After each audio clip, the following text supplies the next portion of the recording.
Ever stop and think about what's really holding the world together? I mean, everything from the water you drink to the device you're watching this on, it's all just atoms, linked together by these invisible forces. Today, we're going to pull back the curtain on the chemistry of connection and figure out the fundamental rules that make things stick. So, let's dive right in with something you've seen 1,000 times: salt and sugar. They can look kind of similar, right? Little white crystals. But you know they're totally different. So why is that? Well, the answer isn't on the surface. It's happening at a level you can't even see, the atomic level. And to take that to a real extreme, think about salt versus a diamond. One shatters if you drop it on the floor. The other, well, it's a diamond. It's the hardest natural thing we know of. And yet, when you get right down to it, both are just atoms locked together in a pattern. That's it. So what's the deal? What's the secret sauce that decides if something is going to be a fragile crystal or an unbreakable diamond, a solid or a gas? It all comes down to one thing: the nature of the chemical bonds holding its atoms together. All right, first up is the first major way atoms connect, the covalent bond. And if you have to remember one thing about this one, it's sharing. Think of it as the ultimate team-up at the atomic scale. Now, to get how the sharing works, we gotta know where the electrons live. See, they aren't just buzzing around randomly. They hang out in these specific regions of space called atomic orbitals. And it's the electrons in the outermost orbitals, we call them valence electrons. Those are the ones on the front lines, the ones that actually do the bonding. So picture two fluorine atoms floating towards each other. Each one has a single, kind of lonely electron in its outer orbital that would be much happier if it had a partner. As these atoms get closer and closer, their electron clouds, those orbitals, start to overlap. And this is where the magic happens. The two separate orbitals merge together, and they create a brand new, bigger space that belongs to both atoms now. We call it a molecular orbital. And here's the crucial part. Being in this shared space is a lower energy state. It's more stable, more comfortable. And nature is all about finding that comfy, low energy state. This direct, head-on overlap creates what we call a sigma bond. Seriously, you can just think of it as a firm, solid handshake between the two atoms. It's the strongest kind of covalent bond, and it's what's now holding our two fluorine atoms together as a single molecule. Okay, but just like in real life, not all partnerships are perfectly 50-50. Sometimes one atom is a little more greedy. We call it electronegativity. It's basically just a measure of how strongly an atom pulls on electrons. If the pull is equal, it's a nonpolar bond. But if one atom pulls harder, the sharing is lopsided, and you get a polar bond. You know the most famous example of this, right? Water. Oxygen is way more electronegative than hydrogen.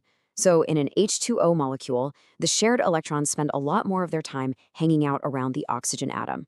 This makes the oxygen end slightly negative and the hydrogen ends slightly positive. This polarity is a huge deal. But, this simple idea of orbitals just overlapping, it doesn't actually explain everything. Which brings us to a real head-scratcher. And the star of the show is an element you might have heard of: carbon. Okay, so here's the mystery.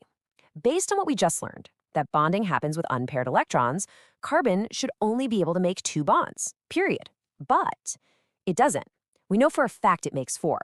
Methane, CH4, is literally everywhere. So what's going on? Let's look at the evidence.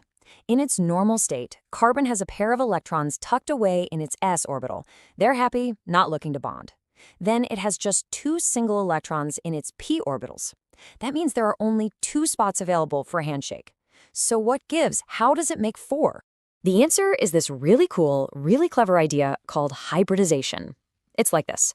Before it even thinks about bonding, the carbon atom takes its different valence orbitals and kind of throws them into a blender. It mixes them up to create a brand new set of identical orbitals that are absolutely perfect for bonding. And here's exactly how it works. Carbon takes its 1s orbital and its 3 p orbitals, and it just mushes them all together. What comes out? 4 brand new, perfectly identical orbitals we call sp3 hybrids.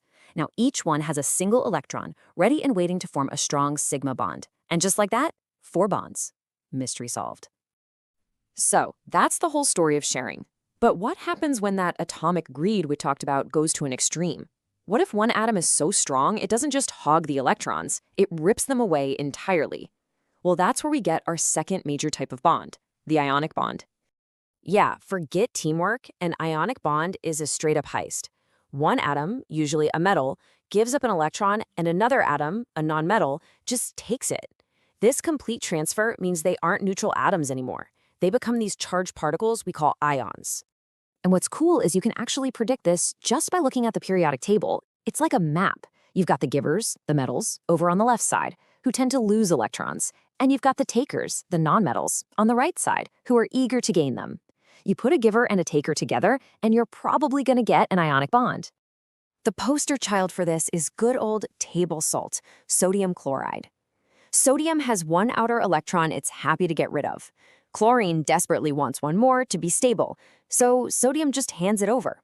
Now you've got a positive sodium ion and a negative chloride ion. And what do opposites do? They attract. It's that powerful, magnetic-like pull between the opposite charges that locks them into a super strong, rigid crystal. Okay, so let's recap. We've got sharing, which gives us covalent bonds, and we've got stealing, which gives us ionic bonds. Now for the big question. So what? How does this tiny stuff happening between atoms explain the properties of the stuff we see and touch every single day? This is the whole point right here, that simple choice at the atomic level to share or to steal, and how strong the resulting forces are, that's what determines everything about a substance. It's literally the difference between a gas that floats away and a rock you can stand on. This is a perfect way to see it in action. Let's take carbon dioxide. Sure, the carbon and oxygen atoms inside each molecule are bonded tightly, but the CO2 molecules themselves, they don't really care about each other. The forces between them are super weak, so poof, it's a gas. Now look at water. The molecules are also covalent, but remember how they're polar? That polarity makes them a little sticky. They cling to each other with stronger forces, and that's why water's a liquid. And then you have salt. It's not made of separate molecules. It's a massive grid of ions, all locked in place by those incredibly strong ionic bonds. And that's why it's a hard solid with a really high melting point. And what about diamond? Well, that brings us full circle. Its secret is covalent bonding, but taking to the absolute extreme. It's what we call a network solid. Think about this. Every single carbon atom is locked to 4 others with those super strong sigma bond handshakes. The entire diamond is basically one single gigantic molecule. No wonder it's so unbelievably hard. So, there you have it. When you really get down to it, the fundamental forces that build our entire world, from the soft graphite in your pencil to a flawless diamond, it all boils down to that one simple choice that atoms make. Do we share or do we steal? Now that you know the rules, take a look around. What else in your world suddenly makes a whole lot more sense?